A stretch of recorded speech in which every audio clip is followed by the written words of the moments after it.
Hey guys, welcome back to Get Your Jibs, and in this video I'm gonna talk about how to fix back to drain issue on iOS 18.2.1.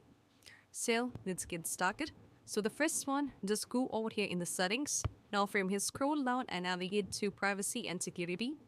Now from here tap on notification services.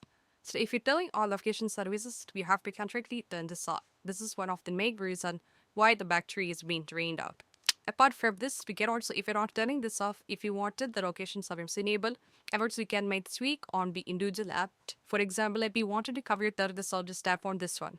And as you can see, this will be always over here. So change this to never, which means location should not be used. And also you can make the changes over here for any kind of individual app also to never as well. So this is also a very important step. Moving to the next one is order book. We just need to go over here in the display and brightness. Now from here navigate to always on display. Make sure if always on display is dimmer on, we have to turn off the always on display.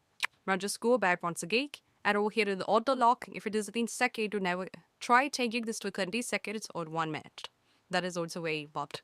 Moving to the next step is order book. Just go back to the general and navigate to over here. You can scroll down and navigate to background app refreshed.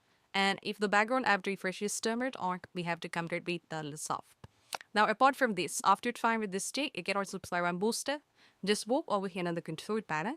You can see there are Wi-Fi and data, both are these at the same time. So this is not a good practice. Try to turn off either Wi-Fi and you can keep the cellular data, or you can buffer cellular data and you can turn on the Wi-Fi. Both should not be used hand in hand, so this is going to affect the battery. So try cross-checking this as well.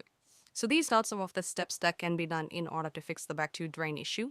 And I hope this video is helpful. And if you find this video helpful, don't forget to subscribe and click on the bell icon for more notification. See you next video. Peace out. Bye bye.